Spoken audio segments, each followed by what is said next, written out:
मीचे माझे अपार स्वरूप समुद्रावरती जणू तरंग ब्रह्मा विष्णू महेश गणपती सूर्यचंद्र वरुण यमृती देवी तैसे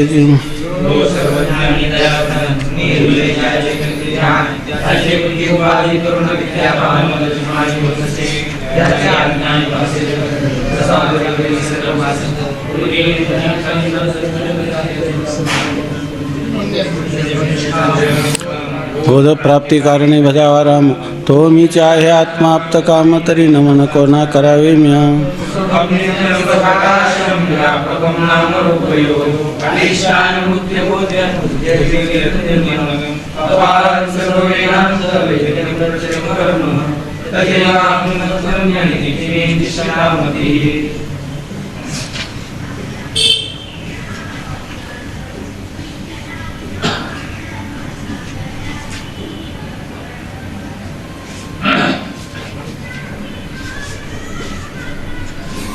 आता जीव आणि ईश्वर यांच्या संबंधाने वेगवेगळ्या ग्रंथकारांची काय मतं आहेत ते सांगितलेलं आहे की हे आभासवाद, बिंब प्रतिबिंबवाद आणि अवच्छेदवाद. तर त्या अवच्छेदवाद आणि आभासवादामध्ये एवढाच फरक आहे की अवच्छेदवादामध्ये माया विशिष्ट चैतन्याला जीव, आपलं माया विशिष्ट चैतन्याला ईश्वर असं म्हटलेलं आहे आणि व्यष्टी अज्ञान विशिष्ट चैतन्याला जीव असं म्हटलेलं आहे. आभासवादामध्ये फक्त इतकाच बदल करायचा की आभासवादामध्ये साभास माया विशिष्ट चैतन्याला ईश्वर म्हणतात आणि साभास अज्ञान विशिष्ट चैतन्याला जीव असं म्हणतात. एवढाच फरक आहे. आभासवादामध्ये आभास एक जादा मानलेला आहे की जो अवच्छेदवादामध्ये मानला नाही. आता कोणत्याही रीतीने ह्या जरी जीव आणि ईश्वराचं स्वरूप वेगळं सांगितलं असलं तरी सर्वांचा सिद्धांत मात्र सर्वांचा एकच आहे. आपण सांगितलं ना, प्रक्रिया जरी भिन्न असल्या तरी सिद्धांत मात्र एकच आहेत आणि तो एक सिद्धांत कोणता आहे? जीव ब्रह्माची एकता, जगताचं मिथ्यात्व, ब्रह्माचं सत्यत्व. ब्रह्म सत्यम जगन मिथ्या जीवो ब्रह्मैव नापरा हा सिद्धांत सर्वांचा समान आहे. तर ह्यामध्ये म्हणजे तत्वमसी महावाक्याचा जो अर्थ मानतात, म्हणजे त्या तत्वमसी महावाक्याचा अर्थ जो आहे की जीव ब्रह्माची एकता हा सगळ्यांना मान्य अर्थ आहे, सर्वांना अभिप्रेत अर्थ आहे. त्याविषयी आपलं चिंतन चाललं तर ते सांगतात. आता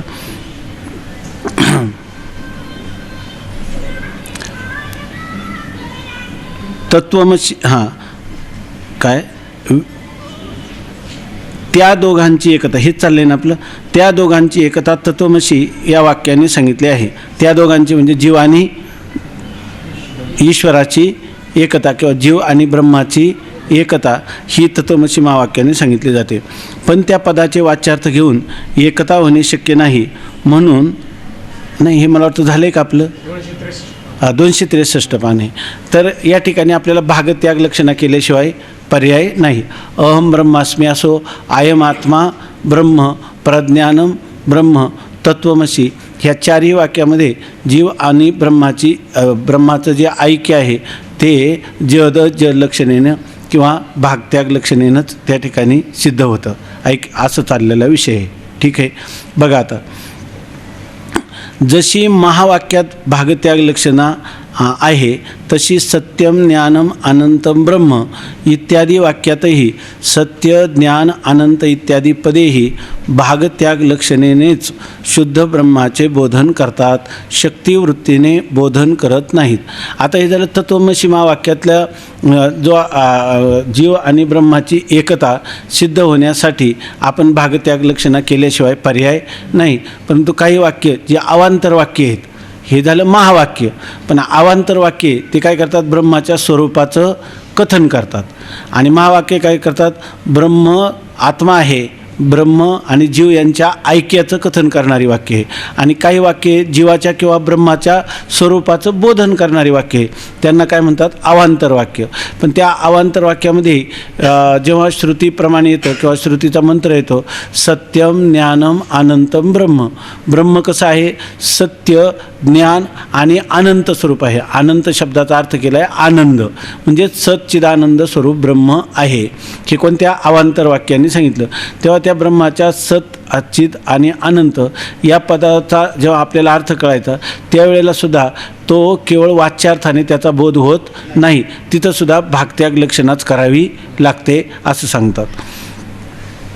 सत्यम ज्ञानम अनंतम ब्रह्म इत्यादी वाक्यातही सत्य, ज्ञान, अनंत इत्यादी पदेही भागत्याग लक्षणेनेच शुद्ध ब्रह्माचं बोधन करतात. म्हणजे या ठिकाणी जर वाच्यार्थ घेतला तर शुद्ध ब्रह्माचं आपल्याला बोध होणार नाही, भागत्याग लक्षणाच करावी लागेल. त्याचं पुढं स्पष्टीकरण सांगतात. कारण शुद्ध ब्रह्म कोणत्याही पदाचे वाच्य नाही हा सिद्धांत आहे. कारण शुद्ध ब्रह्म जे आहे त्याच्या ठिकाणी कोणत्याही पदाचं ते वाच्य होऊ शकणार नाही. कारण कोणत्याही पदाने जर एखादा पदार्थ सांगायचा झाला तर त्या पदार्थाच्या ठिकाणी काय करावं लागतं, त्याला जाती असली पाहिजे, गुण असलं पाहिजे, नाम असले पाहिजे, त्याच्या ठिकाणी क्रिया असले पाहिजे, त्याचा कोणाशी तरी संबंध असला पाहिजे.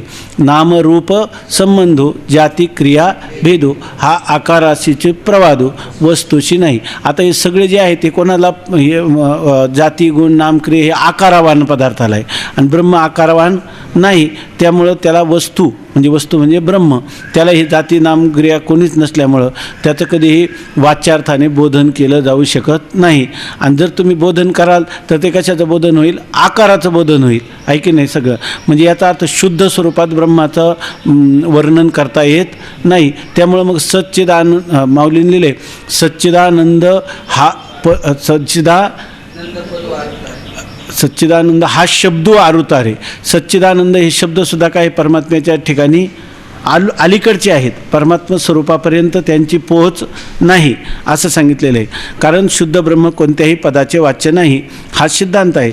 मूळ वेदांत सिद्धांत विशुद्ध ब्रह्म जे आहे ते कोणत्याही पदाचं कोणत्याही पदाचं वाच्य नाही. असं असूनही तुम्ही म्हणता की सत्यम ज्ञानम अनंतम ब्रह्म, याचा अर्थ ते त्याचं काय होईल, वाच्य होईल, आहे की नाही. मग वाच्यार्थाने जर घेतलं तर त्या शुद्ध ब्रह्माचं बोधन होणार नाही.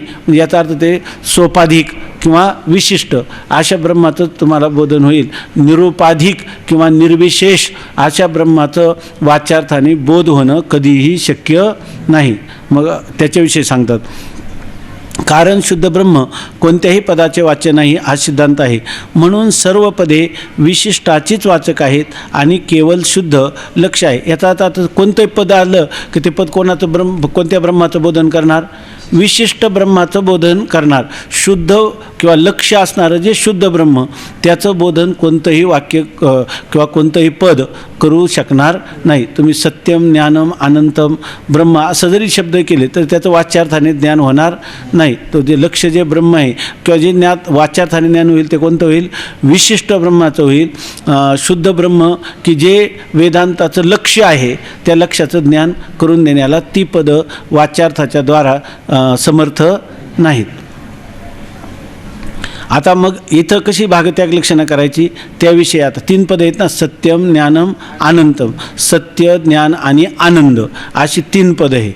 कारण इथं त्या उपनिषदामध्ये जिथं ही श्रुती आलेली ना त्याच्यामध्ये त्यांनी लिहिले की अनंत पदाचा अर्थ काय करावा लागतो, आनंदच करावा लागतो. कारण अनंत आनंद असा पण शब्दप्रयोग आहे. अनंत कोण आहे, ब्रह्मच आहे आणि ते कसं आहे, आनंद स्वरूप आहे. म्हणून अनंतपद हे ब्रह्माच्या आनंद स्वरूपाचं बोधक आहे असं सांगतात. आता त्याविषयी भागत्याग लक्षण ठीक चाललं आहे ना. काही घाई झाली तर परत सांगा, विषय लक्षात आलं नाही तर परत सांगा, नाहीतर मग आपलं जे चाललं आहे वेग तसा चालू.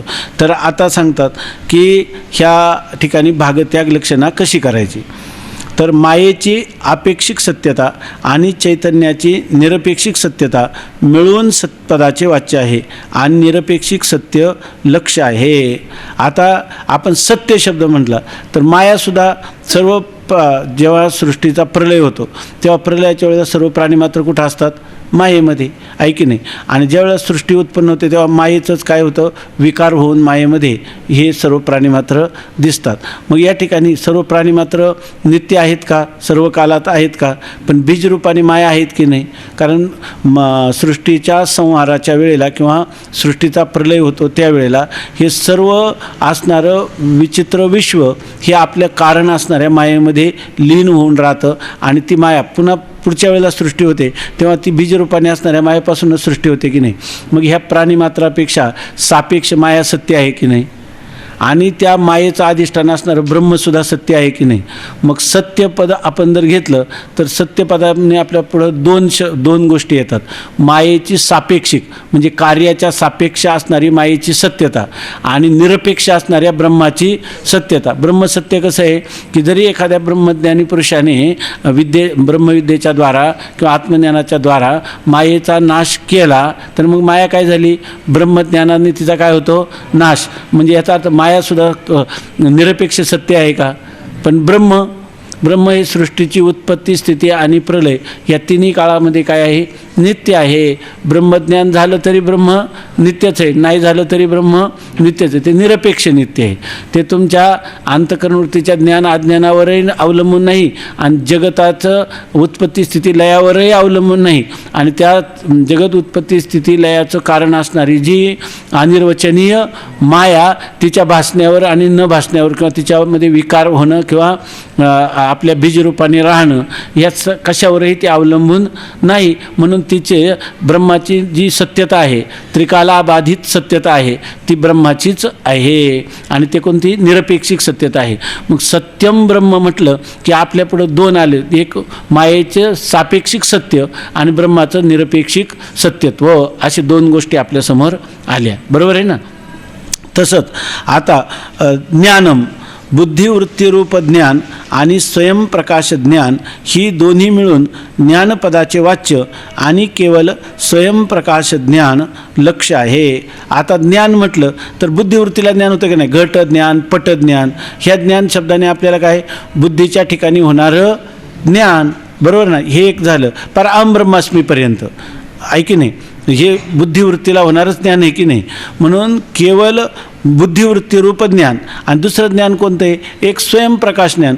की स्वयंप्रकाश ज्ञान म्हणजे ज्या बुद्धी अधिष्ठान चैतन्य आहे की नाही, त्याचं काय होतं, आभास रूपाने प्रतिबिंब बुद्धीमध्ये पडतं आणि मग त्याच्या ठिकाणी जो व्यवहार होतो तो कोणता होतो, त्या वृत्तीनं त्या प्रतिबिंब रूपाने त्याचं ग्रहण केल्यामुळं तो जो व्यवहार होतो ज्ञानाचा, तिथे व्यवहार घडतो की नाही. घटम अहम जानामी किंवा आयम घटा हे ज्ञानच आहे की नाही. परंतु हे ज्ञान कसं ते बुद्धिवृत्तीरूप ज्ञान आहे. परंतु त्या बुद्धिवृत्तीरूप ज्ञानाला ज्याचं त्या बुद्धिवृत्ती रूप ज्ञानाचा जो मूलभूत स्रोत आहे ते कोणतं आहे, अधिष्ठान ब्रह्माचं असणारं ज्ञान. परंतु ते ज्ञान कसं आहे, स्वयंप्रकाश आहे.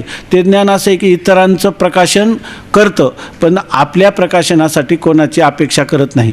तसं बुद्धिवृत्तीरूप ज्ञान घटपटादी पदार्थांना दाखवतं परंतु स्वतःचं त्याचं प्रकाशन करणारा कोणी आहे की नाही, अधिष्ठान कुटस्थ चैतन्य हे त्याचं प्रकाशन करतं. आणि कुटस्थ चैतन्याचं प्रकाशन कोण करतं, ते स्वयंप्रकाश आहे.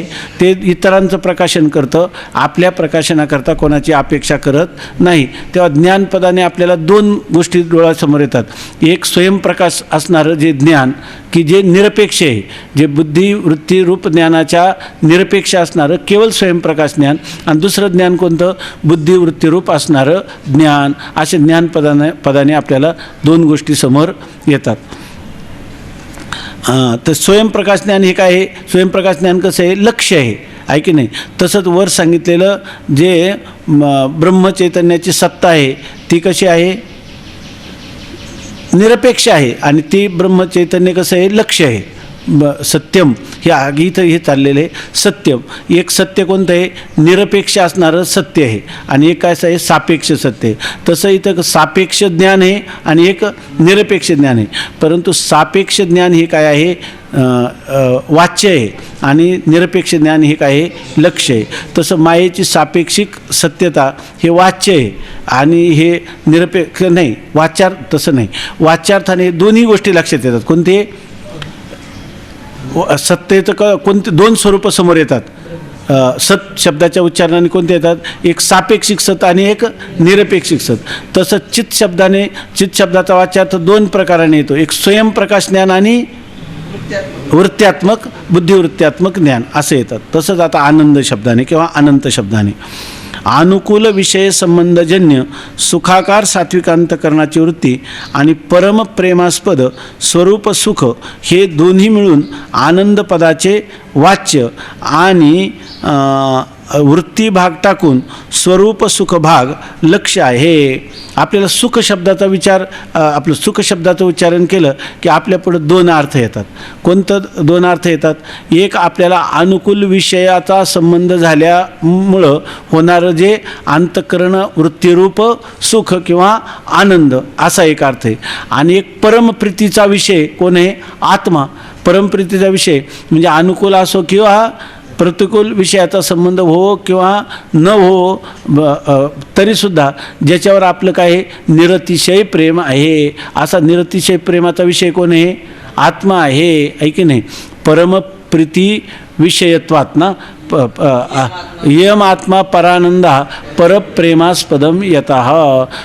परमप्रीतीचा विषय कोण आहे? आत्मा आहे. आणि तो का परमप्रीतीचा विषय? म्हणूनच तो काय आहे? आनंद रूप आहे. आत्म्यावर प्रीती कोणत्या कारणाने होते? का निरपेक्ष प्रीती आपल्या आपल्या ठिकाणी निरपेक्ष आहे. मग या ठिकाणी आपल्याला अनुकूल विषय संबंधजन्य सुखाकार झालेली सात्विक अंतःकरण. कारण काय आहे? आता येणार आहे आपल्याला उद्यापासून तत्र सत्वम निर्मलत्वात प्रकाशक मनामयम सुखसंगेन बध्नाती ज्ञानसंगेन चानघ. या ठिकाणी सुखाकार झालेली जी अंतःकरणाची वृत्ती ती कोणती? सत्वगुणात्मक आहे. सत्वगुण हा स्वच्छ असल्यामुळे त्याच्यात ज्ञान होतं आणि त्याच्यामध्ये आनंदाची अभिव्यक्ती होते. म्हणून लक्षात येते ना महाराज? ते दुसरे महाराज नाहीत का? अनुकूल विषय संबंधजन्य सुखाकार सात्विक अंतःकरणाची वृत्ती आणि परमप्रेमास्पद स्वरूप सुख. एक परमप्रीतीचा विषय असणारं स्वरूपाचं म्हणजे आत्मसुख एक लक्षात येतं आणि विषयापासून उत्पन्न होणारं सुख वृत्तीरूप सुख. हे दोन्ही कशाचा वाच्यार्थ आहे? आनंदपदाचा वाच्यार्थ आहे. म्हणजे आनंदपदाचं वाच्य आहे. आणि वृत्ती भाग टाकून स्वरूप सुख भाग. आणि जर आपण वृत्तीचा परित्याग केला तर खाली कोणतं सुख राहतं? स्वरूपभूत सुख आहे. या रीतीने सर्व पदांची शुद्धाच्या ठिकाणी लक्षणा संक्षेप शारीरकारांनी सांगितलेली आहे. संक्षेप शारीरक नावाचा जो ग्रंथ आहे या ग्रंथामध्ये ह्या सच्चिद आणि आनंद पदाची लक्षणा कशी करावी याविषयी सांगितलेलं आहे. आता या ठिकाणी शुद्धाच्या ठिकाणी लक्षणा कशी करायची? तर वाच्यार्थाचा काय करायचा? परित्याग आणि लक्ष्यार्थाचं ग्रहण. हीच काय आहे? म्हणजे काय? म्हणजे वाच्यार्थातील काही भागाचा त्याग केला, काही भागाचा म्हणजे उपाधी भागाचा त्याग केला आणि उपहित भागाचं काय केलं? ग्रहण केलं. भागत्याग लक्षणा झाली की नाही? आणि तुम्हाला लक्षार्थाने त्याचं ज्ञान झालं की नाही? कोणत्या? स्वयंप्रकाश आहे की नाही? स्वयंप्रकाशाचं ज्ञान झालं की नाही? निरपेक्ष सत्याचं ज्ञान झालं की नाही? आणि निर्विषय आनंदाचं ज्ञान झालं. पण हे कशाने झालं? तेव्हा सच्चिद आनंद पदाची लक्षणा केली तेव्हा. म्हणजे ज्ञान कशाने झालं? लक्षार्थाने. बरोबर ना? लक्षार्थाने ज्ञान झालं. लक्षणा करून ज्ञान झालं. कोणती लक्षणा करून ज्ञान झालं? भागत्याग लक्षणा. ती कशी करायची हे लक्षात आलं ना? वाच्यार्थातील जेवढा उपाधीचा भाग आहे त्याचा परित्याग केला की खाली जे राहतं तेच काय असतं? लक्षार्थ असतं. म्हणून ते म्हणतात सर्व पदांच्या शुद्धाचे ठिकाणी लक्षणा संक्षेप शारीरकारांनी सांगितले आहे. याप्रमाणे जीवब्रह्माच्या ऐक्याचा निश्चय करण्यास महावाक्याच्या दोन्ही पदाच्या ठिकाणी लक्षणा अंगीकारावी लागते. तसंच आपल्याला जर हे झालं एक पद सच्चिद आनंद, बरोबर आहे ना? परंतु महावाक्य जेव्हा तत्वमसी ते तू आहेस असं सांगतं तेव्हा तत् आणि त्वम ह्या दोन्ही पदाच्या ठिकाणी लक्षणा करावी लागते. कसे? तर त्यातल्या वाच्यार्थातल्या काही भागाचा परित्याग करावा लागतो. कोणत्या? उपाधी. त्या ठिकाणी कुटस्थ चैतन्याला लागलेली जी अविद्या उपाधी आणि व्यापक ब्रह्मचैतन्याला लागणारी माया ही उपाधी, ह्या उपाधींचा परित्याग करायचा. वाच्यार्थामध्ये उपाधी आणि उपहित दोन्हींचंही ग्रहण करायचं. नंतर उपाधीचा परित्याग केल्यावर खाली अवशिष्ट राहणारं जे कुटस्थ चैतन्य आणि ब्रह्मचैतन्य या दोघांचं ऐक्य संभवतं किंवा संभवनीय आहे. पण कधी जहद लक्षणेने किंवा अजहद लक्षणा न करता भागत्याग लक्षणा केली तर दोघांच्या ऐक्याचा काय होतो? संभव होतो. म्हणून सांगतात जीव ब्रह्माच्या ऐक्याचा निश्चय जर करायचा असेल तर महावाक्यामध्ये कोणती लक्षणं करावी लागेल? भागत्याग लक्षणं. ती कोणत्या पदाच्या ठिकाणी करावी लागेल?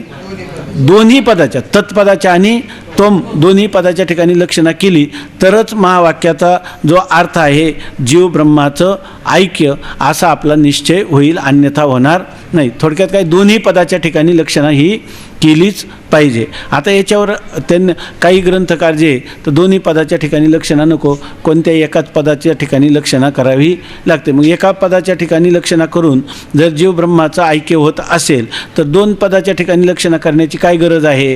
त्याच्यामध्ये काय गौरव नावाचं एका पदाच्या ठिकाणी झालं तर लाघव नावाचा काय आमचा एक गुण आहे किंवा त्याला दोष म्हणतात कधी कधी, परंतु गौरव नावाचा दोष आहे. हा गौरव म्हणजे काय? जे काम 1 रुपयात होतं ते काम 2 रुपयात करण्यासारखं आहे. म्हणून आम्ही एकाच पदाच्या ठिकाणी लक्षणा करतो आणि जीव ब्रह्माचं काय आहे ऐक्याचा निश्चय करतो. तुम्ही मात्र काय करता? दोन्ही पदाच्या ठिकाणी लक्षणा सांगता, तर हे काही योग्य नाही. तर त्याच्याविषयी आता सांगतात. त्या असं जे एकाच पदाच्या ठिकाणी जे लक्षणा मानतात त्यांचं मत सांगतात आणि पुन्हा त्या मताचं खंडन करतात. एवढाच भाग आहे. आता एवढाच शेवटचा परिच्छेद आहे खरा याच्यामधला. आता हा परिच्छेद आहे एकाच पदाच्या ठिकाणी लक्षणा मानणाराचे मत व खंडन. एवढा परिच्छेद चांगला समजून घ्या. थोडासा मोठा आहे पण बारकाईनं लक्षपूर्वक ऐका. एकाच पदाच्या ठिकाणी लक्षणा मानणाराचे मत व खंडन. कोणी असे म्हणतात की 2 पदाच्या ठिकाणी लक्षणा मानण्यापेक्षा 1 पदाच्या ठिकाणी लक्षणा मानूनही भागण्यासारखे आहे, म्हणून 2 पदाच्या ठिकाणी लक्षणा मानणे निष्फळ आहे. कोणतं? तत्वमसी, अयम आत्मा ब्रह्म हे सर्व महावाक्य आहे ना, त्या 2 पदाच्या ठिकाणी लक्षणा मानायची नाही. एकाच पदाच्या ठिकाणी लक्षणा मानली तरी जीव ब्रह्माच्या ऐक्याचं ज्ञान किंवा निश्चय होऊ शकतो. मग असं होत असताना दोन्ही पदाच्या ठिकाणी जी तुम्ही लक्षणा करता तर ती काय आहे? निष्फळ आहे. त्याचं काही विशेष फल नाही. आता ते समजावून पण सांगतात. जरी सर्वज्ञतादी धर्मवान ईश्वराची अल्पज्ञतादी धर्मवान जीवाशी एकता घडत नाही तरी 1 पदाचे लक्ष जे शुद्ध त्याची दुसऱ्या विशिष्टाशी एकता घडण्यास हरकत नाही. आता तुम्ही म्हणाल असं कसं म्हणतात दोन्ही पदाच्या ठिकाणी लक्षणा केल्याशिवाय जीव ब्रह्माच्या ऐक्याचा निश्चय होणार नाही असं कदाचित तुम्ही म्हणाल. तर ते म्हणतात बरोबर आहे. सर्वज्ञता आदी धर्मवान जो ईश्वर आहे त्याच्या अल्पज्ञ अल्पशक्तिमान अशा विशिष्ट जीवाशी विशिष्ट ईश्वराची एकता होणं शक्य नाही असं तुम्ही जर म्हणत असाल तर तरी 1 पदाचे लक्ष जे शुद्ध एकाच पदाच्या ठिकाणी लक्षणा केल्यावर काय होईल? लक्षणा करून एका पदाचं काय होईल? शुद्ध म्हणजे कुटस्थ चैतन्य किंवा तुम्ही ईश्वराच्या ठिकाणी लक्षणा केली तर त्या ईश्वर पदाचं लक्ष काय राहील? ब्रह्मचैतन्य. तर एकाच पदाच्या ठिकाणी लक्षणा केली दोन्ही विशिष्टांचं एकमेकाशी ऐक्य होणार नाही, कारण एकाचे धर्म परस्पर विरोधी धर्म आहे.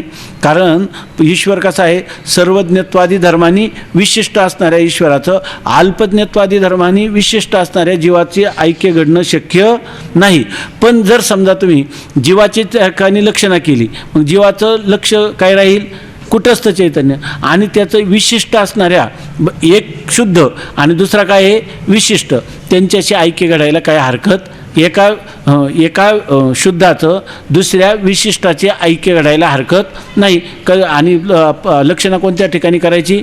एकाच पदाच्या ठिकाणी लक्षणा केली तर एका शुद्धाचं लक्षणा करून जे आपण निवडलेले एक शुद्ध आहे त्या एका शुद्धाचं दुसऱ्या विशिष्टाशी ऐक्य घडण्याला काहीच हरकत नाही. लक्षात येते ना? त्यासाठी त्यांनी उत्तम उदाहरण पण आपल्याला युक्तिपूर्वक दृष्टांत पण सांगितला. कसा? याच दृष्टांत असा की शूद्र मनुष्य ब्राह्मण आहे असे जर कोणी वाक्य उच्चारण केले तर शूद्रत्व धर्मविशिष्ट मनुष्याची ब्राह्मणत्व धर्मविशिष्टाशी एकता म्हणणे विरुद्ध आहे. परंतु मनुष्य ब्राह्मण आहे असे वाक्य उच्चारण केले तर शूद्रत्व धर्मरहित शूद्र मनुष्याची ब्राह्मणत्व धर्म विशिष्टाशी एकता म्हटली तर विरोध नाही. आता जर एखादा मनुष्य म्हटला की हा शूद्रत्व धर्मविशिष्ट पुरुष काय आहे? ब्राह्मण आहे, म्हणजे हा शूद्र मनुष्य ब्राह्मण आहे. आता शूद्र मनुष्य म्हणजे त्या शूद्रत्व विशिष्ट शूद्र आहे की नाही? आणि तो ब्राह्मण कशाला म्हणतात? ब्राह्मणत्व विशिष्ट ब्राह्मण आहे. तर शूद्रत्व विशिष्ट शूद्राचं ब्राह्मणत्व विशिष्ट ब्राह्मण ब्राह्मणाशी ऐक्य घडणं शक्य नाही. परंतु जर तुम्ही कधी म्हणायला लागले तर काय आहे, हा मनुष्य ब्राह्मण आहे, शूद्र मनुष्य ब्राह्मण आहे म्हटलं तर दोघांचं ऐक्य कधी होणार नाही. ब्राह्मणाच्या ठिकाणी कोणता धर्म राहतो? ब्राह्मणत्व. ब्राह्मण आणि शूद्राच्या ठिकाणी कोणतं राहतं? शूद्रत्व.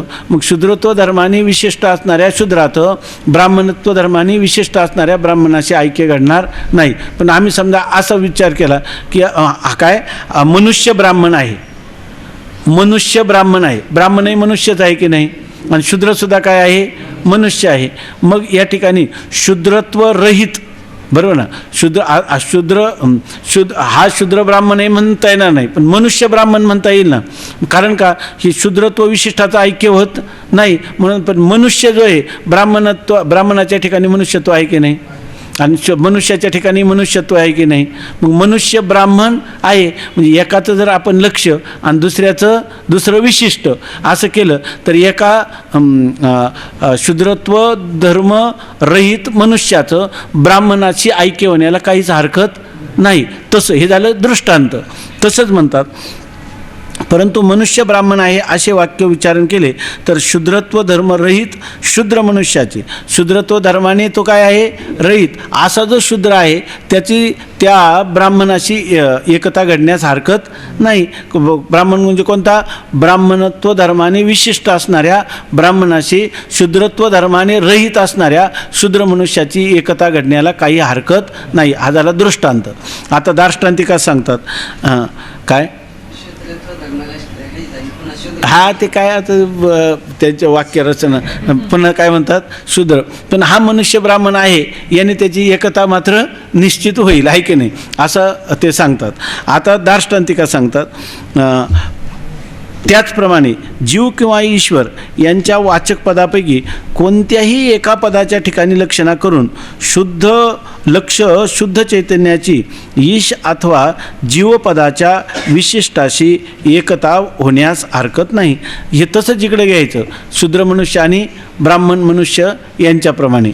या ठिकाणी काय घ्यायचं की एक जो आहे जीव, जीवाचं काय घ्यायचं? लक्ष स्वरूप कुटस्थ चैतन्य, त्याचं विशिष्ट चैतन्याशी विशिष्ट ईश्वराचे ऐक्य होईल की नाही. हा मनुष्य ब्राह्मण आहे. त्याचप्रमाणे या ठिकाणी असणारे जे कोणतं चैतन्य, जीव चैतन्याचं जे लक्ष कोण? कुटस्थ चैतन्य, ते काय आहे? विशिष्ट ब्रह्म, विशिष्ट ईश्वर आहे, असं ऐक्य व्हायला काही हरकत नाही असं ते म्हणतात. किंवा तुम्हाला जर म्हणायचं झालं तर ईश्वर पदाची लक्षणा करा. ईश्वर पदाच्या ठिकाणी लक्षणा केली त्याचा अर्थ काय होईल?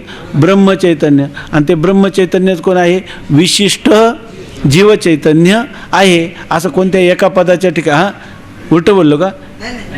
उलट नाही, आता ते सांगतीलच, आता पुढं येणारच आहे. तर शुद्ध चैतन्य जे काय आहे ब्रह्मचैतन्य आहे ते काय झालं? विशिष्ट जीवचैतन्य. त्यांचा आग्रहच आहे ना, एकाच पदाच्या ठिकाणी लक्षणा करा. उलट आमच्यामध्ये काय लाघव आहे आणि तुमच्यामध्ये काय आहे? गौरव आहे की नाही.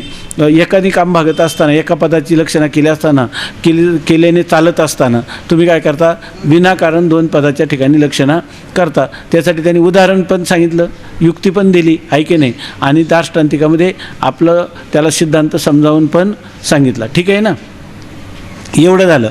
आता ते म्हणतात जीव किंवा ईश्वर यापैकी, जीव किंवा ईश्वर यांच्यापैकी कोणत्याही वाचक पदापैकी कोणत्याही एका पदाच्या ठिकाणी लक्षणा केली तर त्याचं दुसऱ्या जीवपदाच्या विशिष्टाशी किंवा ईश्वर पदाच्या विशिष्टाशी ऐक्य घडण्याला काही हरकत नाही असं सांगितलं. ठीक आहे ना. आता यानंतर परंतु लगेच आता सिद्धांती सांगतात परंतु हे म्हणणे बरोबर नाही. आता बरोबर नाही, पण का नाही बरोबर? कारण एका पदाच्या ठिकाणी लक्षणा मानणारास कोणत्या पदाच्या ठिकाणी लक्षणा मानता असे विचारावे. महावाक्यातील प्रथम पदाच्या ठिकाणी किंवा द्वितीय पदाच्या ठिकाणी. 4 महावाक्यापैकी तत्त्वमसी या वाक्यात ईशवाचक पद प्रथम आहे आणि जीववाचक पद द्वितीय आहे, आणि बाकीच्या तिन्ही वेदाच्या महावाक्यात जीववाचक पद प्रथम आहे आणि ईशवाचक पद द्वितीय आहे. ही गोष्ट लक्षात ठेवली म्हणजे एका पदाच्या ठिकाणी लक्षणा करणे कसे निष्फल आहे हे लक्षात येईल. आता त्याला विचारता का तुझं म्हणणं बरोबर नाही. आता कसं बरोबर नाही, आम्हीच तुला आता प्रश्न विचारतो. तो काय म्हणतो, कोणत्याही एकाच पदाच्या ठिकाणी लक्षणा करायची. मग आता आम्ही तुला असं विचारतो, एका पदाच्या ठिकाणी आपल्यासमोर किती 4 महावाक्य, 4 महावाक्यापैकी कोणत्याही एका पदाच्या ठिकाणी तू लक्षणा करायची म्हणतो. तर महावाक्याच्या पदं आहेत ना, त, त्वम अशी 3 पदं आहेत की नाही, तर त्याच्या ठिकाणी पहिल्या पदाच्या ठिकाणी करायची का दुसऱ्या पदाच्या ठिकाणी करायची आहे की नाही.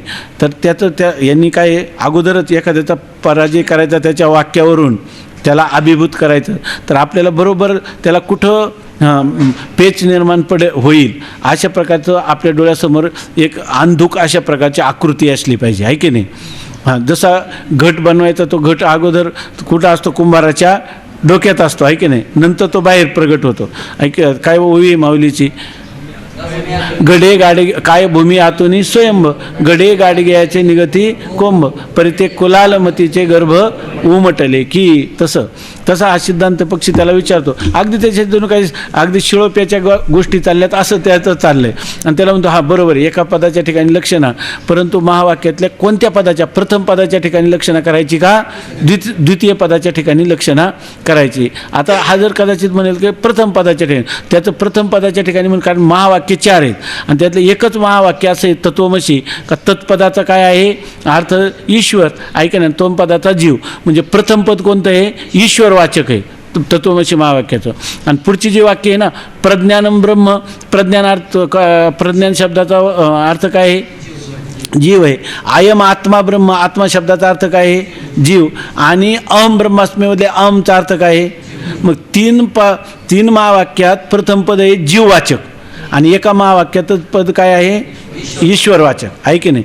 प्रथम पदाचा म्हणलं तर सगळी काही जीववाचक पदं आहेत का, सगळी काही ईश्वरवाचक पदं आहे का, त्याच्यामध्ये भेद आहे की नाही. मग प्रथम पदाच्या ठिकाणी लक्षणा करायची म्हटलं तर एकाच्या ठिकाणी केली ईश्वरवाचक, का पुढची लक्षणा कुठं करावं लागेल, परत जीवाच्या ठिकाणी करावं लागेल, असं त्याला अडचण निर्माण होईल की नाही. मग ती काय अडचण निर्माण होईल ते आता आम्ही पुढं हळूहळू त्याला स्पष्ट करून सांगतो. आता सांगतात 4 महावाक्यापैकी तत्वमसी महावाक्यात ईशवाचक पद प्रथम आहे आणि जीववाचक पद द्वितीय आहे, आणि बाकीच्या 3 वेदांच्या महावाक्यात जीववाचक पद प्रथम आहे आणि ईशवाचक पद ही द्वितीय आहे. ही गोष्ट लक्षात ठेवली म्हणजे एकाच पदाच्या ठिकाणी लक्षणा करणे कसे निष्फळ आहे हे लक्षात येईल.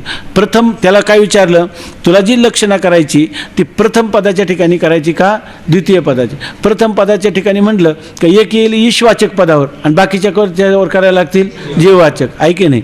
बरं, द्वितीय पदातील म्हटलं तर तिथं हीच अडचण येईल आहे की नाही. द्वितीय पदातले म्हटलं तर एक पद आहे तत्वमसी तर जीववाचक आहे आणि बाकीची सगळी काय आहेत ईश्वरवाचक, म्हणजे कोणत्या प्रथम पदाच्या ठिकाणी म्हटलं तरी निष्फलच होईल आणि द्वितीय पदाच्या ठिकाणी म्हटलं तरी निष्फलच होईल.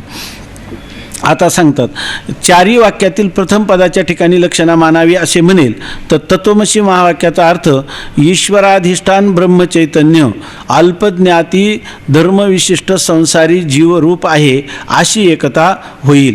आणि 3 महावाक्यांचा अर्थ जीवाधिष्ठान साक्षी चैतन्य सर्वज्ञतादी धर्मवान असंसारी ईश्वर रूप आहे अशी एकता होईल. आता बघा तो काय म्हणतो, आम्ही सांगतो की प्रथम पदाच्या ठिकाणी लक्षणा करा. मग प्रथम पदाच्या ठिकाणी तत्वमसी महावाक्यामध्ये काय होईल, ईश्वर आहे की नाही. तत्वमसी महावाक्यामध्ये प्रथम पदाच्या ठिकाणी लक्षणा केली तर लक्षणेने काय झाला, तत्पदाची लक्षणा कुठं गेली, तत्पदाची लक्षणा एका पदाच्या ठिकाणी लक्षणा करायची ना. मग लक्षणेने कोणता अर्थ झाला, ब्रह्मचैतन्य अर्थ झाला. आणि दुसरा कोणी जीव कसा आहे विशिष्ट, मग काय त्याचा अर्थ काय झाला, जे असंग निर्विकार असणारं शुद्ध ब्रह्मचैतन्य आणि त्याचं ऐक्य कोणाशी होईल, अल्पज्ञ अल्पशक्तिमान बंधमोक्षवान असणाऱ्या जीवाशी त्याचं ऐक्य घडायला लागेल. म्हणजे अगोदर ब्रह्मचैतन्य कसं आहे, असंग निर्विकार शुद्ध स्वरूप, आणि ते काय व्हायला लागेल विशिष्ट जीवाचं स्वरूप, की जो जीव काय जन्ममरण धर्मवान बंधमोक्ष वाहन अशा प्रकारचा असणारा जो जीव आहे त्याच्याशी ऐक्य व्हायला लागेल आहे की नाही. आता तत्वमसी या महावाक्याचा अर्थ काय होईल? ईश्वराधिष्ठान ब्रह्मचैतन्य. ब्रह्मचैतन्य कोणाचं अधिष्ठान आहे? ईश्वराचं अधिष्ठान आहे. पण तुम्ही एवढे शिकले आणि पदाच्या ठिकाणी लक्षणा केली आणि त्या ईश्वराच्या अधिष्ठान असणाऱ्या ब्रह्मचैतन्याचं ऐक्य कोणाशी केलं? अल्पज्ञत्वादी धर्मविशिष्ट संसारी जीवरूप. तो काय म्हणजे ब्रह्माला काय केलं तुम्ही? जीवभाव आणून ठेवला. ऐकी नाही, हे योग्य आहे का?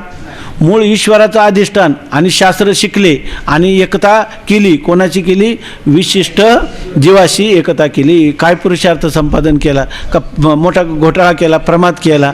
ऐकी नाही. बरं, आता म्हणतात आणि 3 महावाक्यांचा अर्थ जीवाधिष्ठान साक्षी चैतन्य सर्वज्ञत्वादी धर्मवान असंसारी ईश्वरूप आहे अशी एकता होईल.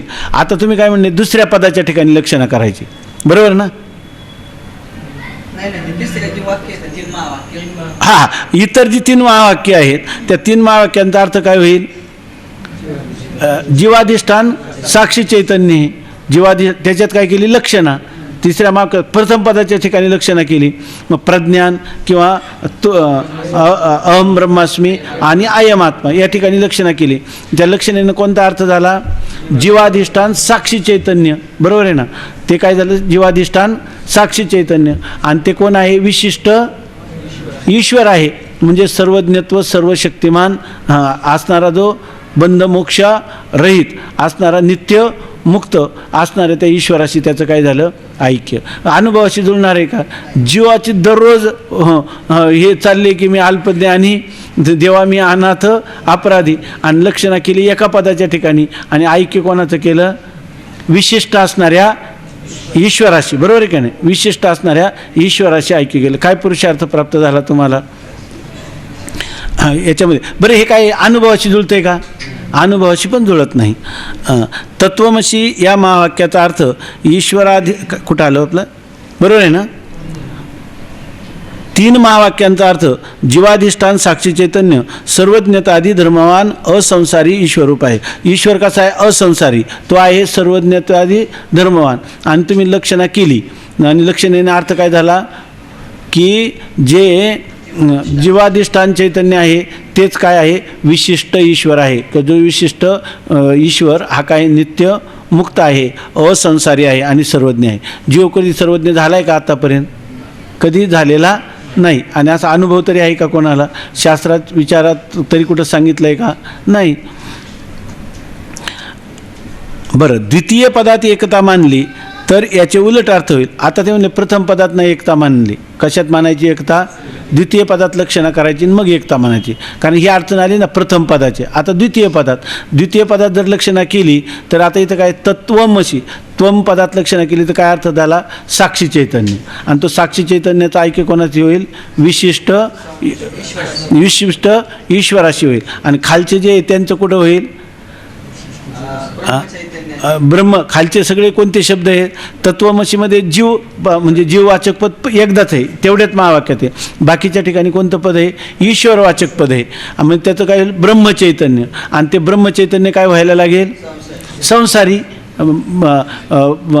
बद्ध अशा प्रकारचं जीव व्हायला लागेल. जर दुसऱ्या पदाच्या ठिकाणी लक्षणा केली तर.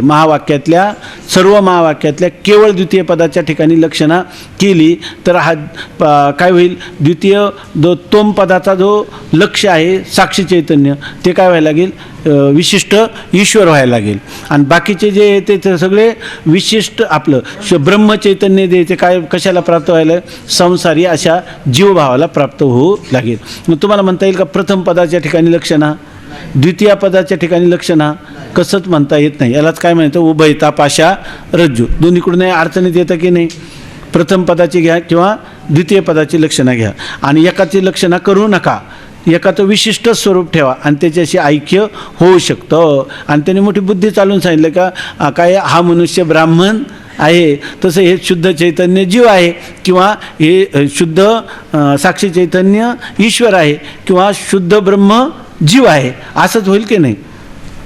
आता सांगतात की कुठं आलं आपलं? एकंदरीत कोणत्याही एका पदाच्या ठिकाणी लक्षणा मानली तर महावाक्यात अर्थाचा परस्पर विरोध होईल. महावाक्यात अर्थाचा काय होईल? परस्पर विरोध होईल. म्हणजे कसा परस्पर विरोध होईल अर्थाचा? जर त्या ठिकाणी साक्षी चैतन्य विशिष्ट ईश्वर आहे म्हटलं तरी आणि ब्रह्मचैतन्य विशिष्ट जीव आहे म्हटलं तरी परस्पर विरोधी अर्थात. एक आहे साक्षी चैतन्य आणि ते काय झालं पुन्हा विशिष्ट, आहे की नाही. एक आहे ब्रह्मचैतन्य आणि ते काय झालं पुन्हा विशिष्ट जीव. असा ह्या अर्थांचा परस्पर विरोध येईल की नाही? येईलच. आता आणि जर असे म्हणेल की प्रथम किंवा द्वितीय पदाची लक्षणा करावी असे आमचे म्हणणे नाही, फक्त ईश्वरवाचक पदाच्या ठिकाणी लक्षणा करावी, मग ते ईश्वरवाचक पद प्रथम असो वा द्वितीय असो. आता तो म्हणतो याच्यातून मार्ग तर काढला पाहिजे, कारण आता शेवट 68वा परिच्छेद चालू आहे. याच्यापुढं आपलं गुरूंचं संभाषण शेवटचा विजय मिळाला तर पाहू. काल आम्ही एक हिंदी विचारसागर पाहिला. आता प्रसंगाने आपण त्याचं त्यांनी सगळ्या विचारसागराचं स्वरूप दिलं आहे प्रश्नोत्तरीचं. कोण होतं माझ्याबरोबर त्यांनी पाहिलं तर ते सगळं फार जीर्ण ग्रंथ आहे. तर त्याच्यामध्ये हे जे गुरु शिष्याचा संवाद चालला आहे ना, याच्यापेक्षा सारखे प्रश्नोत्तरीचं रूप दिलेलं आहे त्याला. बराच जुना ग्रंथ आहे, म्हणजे इंग्रजांच्या म्हणजे अगदी त्यांच्या हयातीतल्या जवळपासचा. तर त्याच्यामध्ये सगळं प्रश्नोत्तरीच्या रूपाने दिले. जर आपण अशा प्रकारे एकत्र बसलं आणि फक्त विचारसागराचा अष्टादश असा घ्यायचा की सगळ्यांनी बसायचं आणि एकाने प्रश्न आणि एकाने उत्तर, 4-4 एक एक केलं पाठ केलं तरी विचारसागर होऊन जाईल याच्यामध्ये. असं त्यांनी हे केलं. तसं हा काय करतो की याला वाटतं की आता हा शेवटचा आपला टप्पा आहे की नाही. याच्यात जर आपण आत्तापर्यंत जर अभिभूत झालोच आपण, पण शेवटी जर कुठं जर विजय मिळवला तर वास्तविक सगळंच गुरूंचं मान्यच करीत आला आहे ना. आतापर्यंत त्यांनी ज्या खंडन केलं तो मान्यच करत आला ना, नवीन शंका घेत राहिला. पण तो म्हणतो की आता हे शेवटच्या शंकेत तरी आपला विजय व्हावा. तर तो म्हणतो की दोन्ही पदांच्या प्रथम पदाच्या किंवा द्वितीय पदाच्या ठिकाणी लक्षणा केली तर हा दोष येतो ना. मग माझं प्रथम पदात लक्षणा किंवा द्वितीय पदात लक्षणा करावी हे म्हणणंच नाही, कारण इथं तो म्हणजे महावाक्य एक महावाक्य वेगळे आणि बाकीची 3 महावाक्य काय आहेत वेगळे. म्हणजे तत् आणि तोम पदाचं मागं पुढं विवेचन करतात आपलं, म्हणजे त्या मागं पुढं प्रयोग करतात. मग तो काय म्हणतो, अहो माझं असं म्हणणंच नाही. कोणतं म्हणणं नाही का प्रथम पदाच्या ठिकाणी किंवा महावाक्याच्या द्वितीय पदाच्या ठिकाणी लक्षणा करावी. ईश्वरवाचक किंवा जीववाचक अशा एकाच पदाच्या ठिकाणी लक्षणं करायची. मग काय ते प्रथम असू नाही तर द्वितीय. ईश्वरवाचक पद असलं पाहिजे त्याच्या ठिकाणी लक्षणं करायची, किंवा जीववाचक पद असलं पाहिजे त्याच्या ठिकाणी लक्षणं करायची. एवढंच माझं म्हणणं आहे असं तो म्हणतो. आता सांगतात आणि जर असे म्हणेल की प्रथम किंवा द्वितीय पदाच्या ठिकाणी लक्षणा करावी असे आमचे म्हणणे नाही, फक्त ईश्वरवाचक पदाच्या ठिकाणी लक्षणा करावी, मग ते ईश्वरवाचक पद प्रथम असो वा द्वितीय असो. ते महावाक्यामध्ये प्रथम येऊ नाही तर दुसऱ्या क्रमांकावरून आम्हाला फक्त म्हणायचं ईश्वरवाचक पदाच्या ठिकाणी लक्षणा करायची. आणि लक्षणा करून कशाला ठेवायचं? ब्रह्मचैतन्याला अवशिष्ट ठेवायचं आणि त्याचं विशिष्ट जीवाशी ऐक्य करायचं असं तो म्हणतो. पण हेही म्हणणे बरोबर नाही. पण त्याला म्हणतात हेही तुला म्हणता येणार नाही, कारण जर ईश्वरवाचक पदाच्या ठिकाणी लक्षणा मानली तर ईश्वराचे लक्ष शुद्ध ब्रह्म आहे. त्याची सर्व अनर्थ, अल्पज्ञता, पराधीनता, जन्ममरणादी दुःख साधने यांची खान जो संसारी जीव, त्या जीवाशी एकता होईल. आता तो म्हणतो फक्त ईश्वरवाचक पदाच्या ठिकाणी लक्षणा केली तर त्याचा अर्थ काय झाला? ईश्वरवाचक पदाचा लक्षणेनं अर्थ झाला विशुद्ध ब्रह्म चैतन्य. आता तू कोणाची एकता करणार? विशिष्ट जीवाशी. आता त्या जीवाशी म्हणजे काय? त्या जीवाचं काय आहे? अज्ञान हे काय आहे? त्याचं अज्ञान हे विशेषण आहे, म्हणजे व्यष्टी अज्ञान हे त्याचं काय आहे? विशेषण आहे. आणि त्या व्यष्टी अज्ञान विशेषणामुळं त्या जीवाच्या ठिकाणी जन्ममरण आहे, सुखदुःख आहे, संसारित्व आहे, बंधन आहे, हे सगळं आहे की नाही. मग अशा वेळेला जर त्या ईश्वराच्या लक्ष स्वरूपाचं जर विशिष्ट जीवाशी ऐक्य केलं तर ते विशुद्ध स्वरूपातलं ब्रह्म कशाला प्राप्त होईल? संसाराला, जीवभावाला प्राप्त होईल, आहे की नाही. म्हणजे करायला गेला गणपती, झालं काय? माकड, आहे की नाही. अशा प्रकारची स्थिती झाली. म्हणजे पहिला कसा होता? मुक्त होता, आहे की नाही, आणि परिबळे झाला बद्ध. आणि ते सुद्धा कशाने? शास्त्राध्ययन करून, लक्षणा करून. आम्ही काय साधं शिकलो नाही. या ठिकाणी या एकाच पदाच्या ठिकाणी ईश्वरवाचक पदाच्या ठिकाणी लक्षणा केली तरी काम भागतं असं सांगितलं. आणि काय झालं? पहिलं मुक्त होतो तर अनेक अनर्थ आमच्यावर ओढून घेतले. हे काय बुद्धिमानीचं काम झालं का? नाही. आम्ही पहिले होतो काय ज्ञानस्वरूप, आता काय झालो अल्पज्ञ. पहिलं काय होतं मुक्त, आता काय झालो बद्ध. पहिलं होतं स्वतंत्र, आता झालो पराधीन. पहिलं होतं जन्ममरणाधीन मुक्त, आणि आता हाच आमचा मोक्ष आहे की नाही. हा काय मोक्षाचं स्वरूप आहे हे तरी कोणी मान्य करील का. म्हणून म्हणतात परंतु अशी एकता मानण्याने मोक्षाची व पुरुषार्थाची हानी होईल. आणि अशी जर एकता मानली तर माणसाला मोक्ष कधी होईल. आणि पुरुष प्रयत्न करून काय उपयोग आहे. म्हणजे पुरुष प्रयत्नालाही काय वावराणार नाही, म्हणजे पुरुषार्थाची असिद्धी होईल आणि मोक्ष कधी मिळणार नाही. कारण मोक्ष मिळायचाच कसा. उलट हा काय शुद्ध चैतन्याचं ब्रह्मचैतन्याचं कोणाची ऐके करायला लागला, विशिष्ट जीवाशी संसारी जीवाशी. मग मोक्ष कधीतरी प्राप्त होईल का. मग मोक्षाची अप्राप्ती कायम राहील. आता परंतु अशी एकता मानण्याने मोक्षाची व पुरुषार्थाची हानी होईल. म्हणजे तत्पदाचे लक्ष जे असंग अद्वितीय मायारहित शुद्ध चैतन्य. आता काय झालं, तत्पदाचं लक्ष कोण आहे, असंग अद्वितीय मायारहित चैतन्य. आणि ते काय व्हायला लागेल, ते जीवभावाला प्राप्त होईल. म्हणजे ते काम कर्म अविद्याधीन अल्पज्ञ अल्पशक्ती परिचिन्न पाप पुण्य सुखदुःख जन्म मरण गमनागमनादी अनंत अर्थाचे पात्र आहे, असा महावाक्याचा अर्थ होईल. आहे की नाही. असं जे शुद्ध ब्रह्म त्याचं तुम्ही एकाच पदाच्या ठिकाणी काय केली, लक्षणा केली. आणि त्या ब्रह्माचं ऐक्य कोणाशी घडलं, त्या ब्रह्माचं स्वरूप काय सांगणार, ते विशिष्ट जीवरूप आहे. म्हणजे सगळे जेवढे अनर्थ नसतील तेवढे अनर्थ त्या ब्रह्माच्या ठिकाणी आहेत, असंच म्हटल्यासारखं झालं की नाही. आणि याच अर्थाच्या ठिकाणी जिज्ञासूने बुद्धीची स्थिती केली तर तशी स्थिती प्राणवियोगानंतर त्यास प्राप्त होईल. आणि त्यांनी चिंतन काय करायचं, त्यांनी चिंतन तत्वमसी प्रज्ञानम ब्रह्म सगळ्या वाक्यांचं चिंतन काय करायचं, विशुद्ध ब्रह्मचैतन्य हे जीवस्वरूप आहे असंच चिंतन. आसुप्ते रमृते कालम नयेत वेदांत चिंतया. त्या काय करायचं त्यांनी, की ईश्वरवाचक पदाच्या ठिकाणी लक्षणा करायची. ते तो जो ब्रह्मचैतन्य आहे ईश्वर पदाचं लक्ष ते जीवस्वरूप आहे असं कायम कायम चिंतन करायचं. मग चिंतन केलं का, चिंतन हे तद्रूपता आहे की नाही. मनी वशे ते स्वप्नी दिसे जागता जव अशी जे तव जेने ध्याने भावना पाहिजे. काय डोळा का निद्रा लागत खेव, डोळा लागत खेव देखी जे तेची स्वप्नी यम यम वापी स्मरण भावम त्यजत्यंते कलेवरम तम तमे वैति कौंतेय सदा तद्भाव भाविता अंतकाले च मामेव स्मरण मुक्त्वा कलेवरम. काय य प्रयाती स जीव भावम नाही का प्राप्नोती. तो कुठे जाईल, जीवभावाला प्राप्त होईल का दुसरे कुठे जाईल. आत्र संशय नसती ह्याच्या. असं जो ज्यांनी ईश्वराधिष्ठान ब्रह्मचैतन्याचं जीवरूपाने अखंड चिंतन केलं त्याला काय पुरुषार्थ प्राप्त होईल, त्याला जीवभाव प्राप्त होईल का, प्राप्तच आहे, प्राप्तच आहे. या साधनाचा काय उपयोग होईल, उपयोग होईल का अनर्थ होईल, अनर्थ होईल. म्हणून हे आपण शिकत असताना हे सगळ्या गोष्टी अनुभवाला, शास्त्राच्या पूर्वापर विरोध दोष कसा येऊ नये, षडलिंगपूर्वक त्याचं कसं चिंतन करावं तसंच व्याख्यान झालं पाहिजे की नाही. आणि तसं व्याख्यान इथं चाललेलं आहे. आता सांगतात आणि याच ठिकाणी जिज्ञासूची बुद्धीची स्थिती केली तर तशी स्थिती प्राणवियोगानंतर त्यास प्राप्त होईल. तुम्हाला प्राणवियोगानंतर त्याला पुन्हा अशी स्थिती का प्राप्त होईल, आमचा सिद्धांत आहे. कारण मरणकाली जशी बुद्धी असते तशी स्थिती प्राप्ती होते. मरणी जया जे आठवे तो तेची गती ते पावे म्हणून सदा स्मरावे. याचं म्हणणं आहे का मातेची तो याचं म्हणणं जीवालाच विशिष्ट जीवाचंच स्मरण करावं. आणि ते कसं करावं, हे जे विशुद्ध ब्रह्म आहे ते जीवरूपच आहे असं चिंतन करावं. वेदाध्ययनादी महापरिश्रम करून शेवटी वेदांत विचाराने अशी स्थिती प्राप्त होत असेल तर अशी स्थिती बहिर्मुख विषयासक्त जीवांना सहज प्राप्त आहे.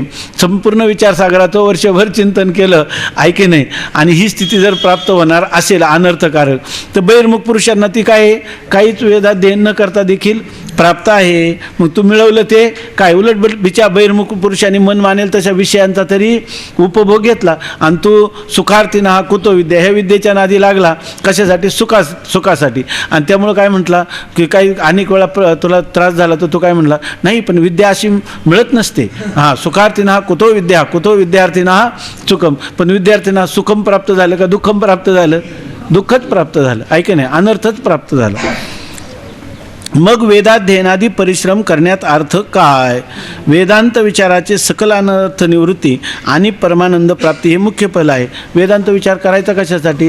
तर सकल अनर्थाची आत्यंतिक निवृत्ती आणि परमानंदाची प्राप्ती. आता ते तर एका ईश्वरवाचक पदाच्या ठिकाणी लक्षणा करून प्राप्त होत नाही. जर केवळ ईश्वरवाचक पदाची लक्षणा केली तर तुम्हाला ह्या अशा प्रकारचा दुःखाची आत्यंतिक निवृत्ती आणि परमानंद प्राप्तीरूप मोक्ष प्राप्त होईल का?